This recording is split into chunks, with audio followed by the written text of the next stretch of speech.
আমার সাক্ষী ওই প্রেসিডেন্ট পুলিশ। আপনার ভাইয়ের কথাটা বলে শুরু করেন। আমার ভাই হল বিষয় বালি। 1971 সালে আপনার পাক সেনারা আমার ভাইকে, আর রাজ্জাক আপনার মুসলিম মৌলানা, আর ওই পাক সেনারা আমার ভাইকে হত্যা করছে। রাইফেলে পুলিশ বুক কষাইয়া টাকাইয়া মারছে। আমি বাথরুমে বসিয়া আমার মা আর আমি দেখছি। দেখার পরে আমার ঘর দরজা পড়াই গেছে। তখন আমার ভাই উঠে বসে ছটফট করিয়া আর কি লাফাইতেছে। তখন আমার অপর বাড়ি একটা বাথরুমের বসে আমরা সব কিছু দেখি। এর মধ্যে বাড়িতে যে লোকজন যে চলে গেছে আমার ভাই উঠোনে পর, তখন দৌড়ে এসে ভাইকে কোলে লাগছে। কিছু সময় পরে আমার ভাই প্রাণ বাইরে গেছে। এই অবস্থায় আমি ছিলাম। আমি পরপর আমি ভাইকে ওই বাড়ির সীমান্তের ভিতরে মারি ছুটি দিছি লোকজন নিয়ে। তারপর আমি মুক্তিযোদ্ধা, আমি ট্রেনিং দিছি। আমার লতিফ তালুকদার হলো আমার কমান্ডার। আমি তার ট্রেনিং প্রার্থী লোক। আমার এখন সব কিছু আমি ভুলে গেছি। বুঝলেন, আমি হিন্দি এই কোর্টের সামনে দিয়ে আমি অপহরণ দেওয়ার পরে আমি খুব নির্যাতিত হয়। আমি কিছু বলতে না, আমার বুকে হার্টে আমার সমস্যা, আমার হার্টের সমস্যা। ট্রাইব্যুনালের গেটে কেন আসছিলেন? আমি আসছিলাম হুজুরের, মানে সরকার পক্ষ আমাকে মানছে সাক্ষী। মানার পরে আমি দেখি যে আমার জন্য যদি একটা লোক ভালো মানুষ যদি বাঁচাই যদি রাখে, তাহলে আমি আল্লাহর কাছে পরিষ্কার থাকি। সাইদি সাহেবের আমরা পাইছি 1900 এই আপনার এই এমপিতে আসে, তখন সে আমার এলাকায় সে এমপি ছিল। সে যখন এমপি ছিল আমার মায়ের পেলে বসবাস করছে, সেই রকম সে একটা ভালো লোক ছিল। সেই জন্য সেই লোকটা যদি আজ যদি একটা মিথ্যা মামলা যদি তারে ফাঁসাই দেয়, সেইটাকে সত্য সাক্ষীর জন্য আমি আসছিলাম এই কোর্টে। তখন আমি অবহেলা হয়ে যাওয়ার পরে আমি খুব নির্যাতনে মুক্তিতে আমি এইভাবে এখন তার দীর্ঘ যাই, মানে আমি অসুস্থ অবস্থায় কোথায় নিয়ে গেছে। আপনার এইখান দিয়া নিয়ে গেছে, কোনখানে আমি বলতে পারি না। এইখান দিয়ে নিয়ে গেছে, নেওয়ার পরে আপনার এইখানে প্রশাসনরা নেওয়ার পরে মানে আমার নাক মুখ আটকাইয়া কোথায় নিয়ে গেছে নিজেই আমি জায়গার কথা আমি বলতে পারবো না। দিন না রাত্রে মানে কোনো আমি আলো বাতাস পাইনি। কিছু সময় পরে একটা আলো পাইছি। ওখানে ছিলাম আমি 3 মাসের করে আমি 13 দিন ঠিক মানে কম ছিল। আমি ওইখানে রাখছি। ওইখান থেকে আবার চক্ষু বানিয়া আপনার নিয়ে গেছে আমাকে। এই অনেক সকালে গাড়িতে সমস্ত দিন আর কি এই গাড়িতে চালাইতে মানে বেলা শেষ। এই মানে আমার চক্ষু বন্ধা ছিল। তখন মানে আমি বলছি কি বললেন আমার পেশাবে খুব সমস্যাটা আমি পেশাব করি। এর মধ্যে গাড়ি থামাইছে, কলে রাখ দিয়ে একটু পর থামাই। এই কিছু সামনে এই কথা বলার পর সামনে থামাইছে। আমি সেই গাড়ির পাশে আমি পেশাব করছি। পেশাব করিয়ে দেখার পরে দেখি যে মানে ডাইন দিকে ডিসির অফিস, মানে ডিসি বসা দেয় একটা আপনার বৈঠকখানের উপরে। তখন করে না দেখি ওনানে আনকে দিলেন না। মানে আমি ব্যাপার হচ্ছে আমি ওদিকে আমি যাব না। কারণ না যাবি কিনা বল। না দেখেন আপনারা আমাকে এত কষ্ট না দিয়া আমাকে সে আপনারা মারি ফেলেন, আমার সহ্য হয় না। এরপর আমার দুইজনে হাত ধরে গিয়ে টানিয়ে নিয়ে বিএসের হাতে দেশে দেওয়ার পর বিএসে আমার 2 কান কাছে মারছে, এই জায়গায় মারি গিয়া লাথি দেশে।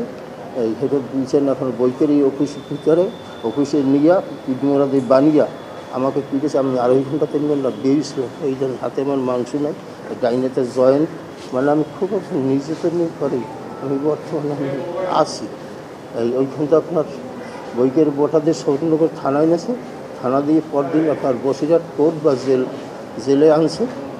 আনার পর ওইখান থেকে আমি খুব অসুস্থ 22 দিনের দিন আপনার নিয়ে গেলে দমদম কারাগারে। আমি দীর্ঘ যাই, আমি 5 বছর দমদম কারাগারে ছিলাম। আমি অনেক মানে আমি বাড়িতে কেউ কাছে সংবাদ দিতে পারি না।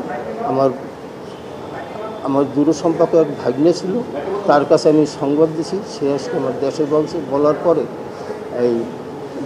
বলার পরে আমার ছেলে বা আমার মেয়ে জামাই ছিল আমার স্ত্রী, তার কাছে বলার পরে তার আর কি খাইবার পাগল না হয়ে গেছে। তখন আমার ছেলে আজকে বলছে মাসুদ সাইদির কাছে। মাসুদ সাইদি বলছে যে এরকম বাবা অমুক জায়গায় জেলে আছে, আর কী কায়দায় তারে আনা। তারা যে কায়দা হোক তারা ব্যবস্থা দিয়ে করছে ওই দেশের বিশ্বের মানবাধিকার সংস্থায় আমি বাংলাদেশে আমি আসছি। আসার পরে আমি 6 মাস দীর্ঘ ছিলাম। আমার বরিশাল থেকে আমার খুলনা ডিস্ট্রিক্টে আমি দীর্ঘ 6 মাস সেইখানে আমি ছিলাম। থাকার পরে যে সুস্থ করি এখনও আমি মানে ওই অসুস্থ অবস্থায় নিয়ে এখনও মানে আমি আছি বুঝলেন, সেইখানেও আমি অসুস্থ। এরপর আমি বাড়িতে আসছি। আজকে এখানে কেন? এখানে এখানে এখানে আসছি আমি সাইদের যে সত্য সাক্ষী নিয়ে আমি একবার এই অভিযোগে মানে আমাকে বন্দি অপহরণ করছে, সেই সাক্ষী আমি সত্য সাক্ষী দিতে আমি আসছি। আপনি কার কার বিরুদ্ধে অভিযোগ করলেন? হ্যাঁ, কাকে অভিযোগ করলেন? আপনি যে অভিযোগটা জমা দিলেন সেখানে আসামি করলেন কাদের, আর কি চান আপনি? আর কী লেখা আছে সবই কাগজের লেখা আছে বুঝলেন। আমি যেমনি আমি স্মরণ শক্তিটা আমার এখন নাই বর্তমানে। আমি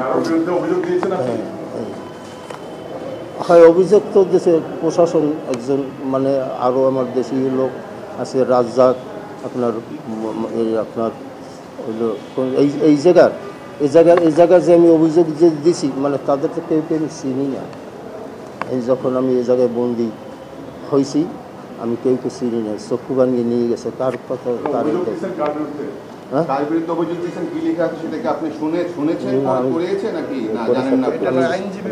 হ্যাঁ বলবে আইনজীবী, আমি বলতে পারবো না। বিষয়টা 2012 সালের।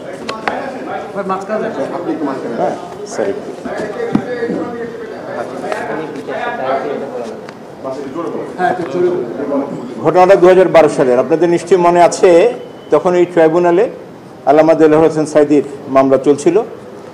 প্রসিকিউশন পক্ষ আজকের এই সুখরঞ্জন বালিকে তাদের সাক্ষী হিসাবে পিক করেছিল পিরোজপুর থেকে। তাকে দীর্ঘ সময় সেফ জোনে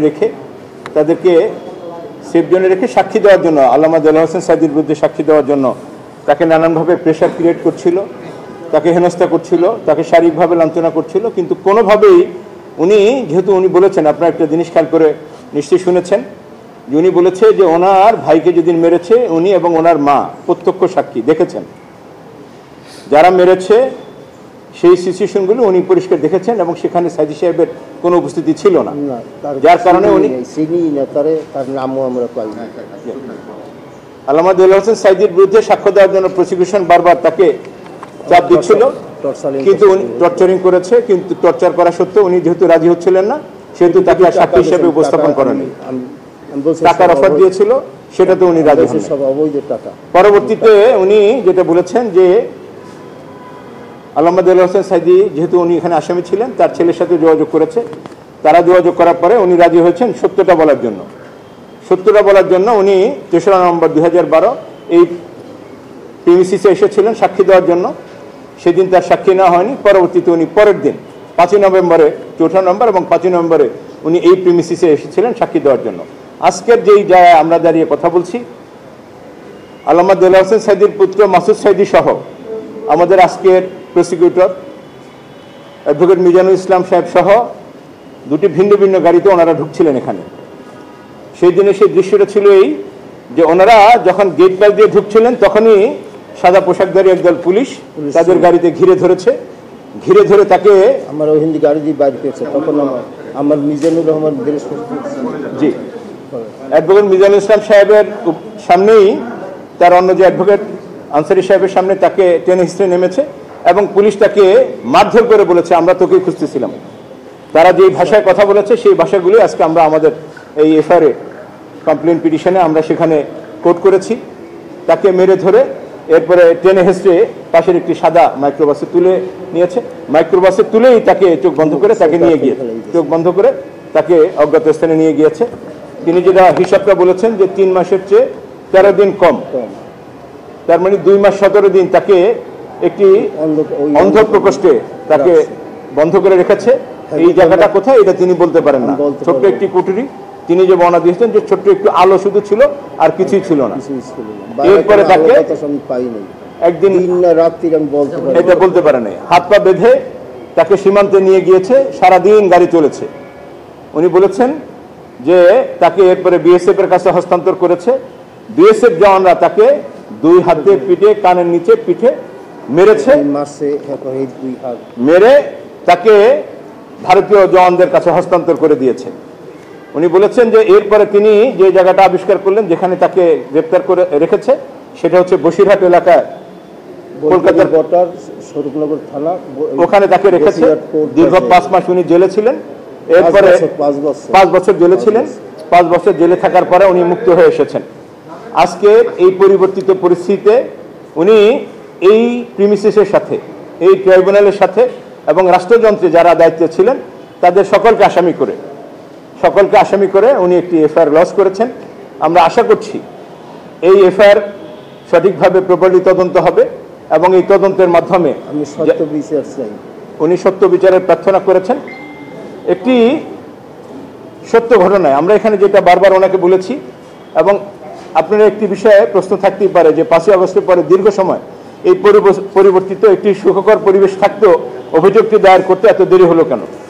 এখানে আমরা সেটারও একটি কারণ উল্লেখ করেছি যে আসলে সবকিছু মিলে এই ঘটনার সাথে যারা জড়িত ছিল তৎকালীন সময় যারা এই ঘটনায়, বিশেষ করে পিরোজপুরের যে প্রসিকিউশন টিম, পিরোজপুরের যে তদন্ত সংস্থা, পিরোজপুরের যে প্রশাসন, অ্যাজ ওয়েল অ্যাজ এই ট্রাইব্যুনালের সাথে যারা সংশ্লিষ্ট ছিলেন, দায়িত্বে ছিলেন এবং যেখান থেকে এই অর্ডারটি এসেছিল, যে এই ওহিটি যেখান থেকে নাজিল হয়েছিল, এর সাথে রাষ্ট্রের সর্বোচ্চ পর্যায়ে যারা জড়িত ছিলেন সকলকে আইডেন্টিফাই করতেই আমাদের এই সময়টি লেগেছে এবং এই সব কিছু মিলেই এই সত্য ঘটনা ইনকোয়ারির মাধ্যমে আমরা সব কিছু জেনে এরপরে এসে আজকে অপরাধ ট্রাইব্যুনালে আমরা এই মামলাটি দায়ের করলাম। আমরা আশা করছি আমি সত্য বিচার চাই। জি, আমরা এখানে 1 নম্বর আসামি করেছি শেখ হাসিনাকে, যিনি এই রাষ্ট্রযন্ত্রের প্রধান ছিলেন। আমরা সুরেন্দ্র কুমার সিনহা, আপনারা নিশ্চয়ই জানেন, একটি কথা মনে আছে যে এসকেপি কেলেঙ্কারির সময় যে বিষয়টি ছিল যে কোনো একজন বিচারপতিকে, এই ট্রাইব্যুনালের চেয়ারম্যানকে, যাকে আমরা 3 নম্বর আসামি করেছি, যাকে উনি নির্দেশনা দিয়েছিলেন এই ঘটনার সাথে আমরা যেটুকু তথ্যপত্র পেয়েছি, উনি যেহেতু সরাসরি জড়িত ছিলেন, সুরেন্দ্র কুমার সিনহা সাবেক প্রধান বিচারপতি, তাকে আমরা 2 নম্বর আসামি করেছি। নিজামুল হক নাসিম, যিনি চেয়ারম্যান ছিলেন, তাকে আমরা 3 নম্বর আসামি করেছি। 4 নম্বর আসামি করেছি শফিক আহমেদ সাহেবকে, যিনি এই টোটাল এই মিথ্যা সাক্ষ্য এবং মিথ্যা মামলার মাস্টার মাইন্ড ছিলেন, তাকে করেছি। আমরা কামরুল ইসলাম সাহেবকে করেছি, যিনি ওই সময় আইন প্রতিমন্ত্রী ছিলেন। বিচারপতি এটিএম ফজলে কবির সাহেবকে আমরা আসামি করেছি। আমরা হেলাল উদ্দিন সাহেবকে আসামি করেছি, যিনি এই ঘটনার অন্যতম কুশীলক। আমরা একে এম আউয়াল সাহেব সহ সৈয়দ হায়দার আলী, যারা রানা দাশগুপ্ত, সৈয়দ সানাউল হক, যারা এখানে প্রসিকিউটর ছিলেন, যারা এই বিষয়টিকে জি আমরা এখানে মোট 32 জনকে আমরা স্পেসিফিক নাম উল্লেখ করেছি। এছাড়াও আসামি যারা আছেন তদন্তে নিশ্চয়ই তাদের নামটি বের হয়ে আসবে।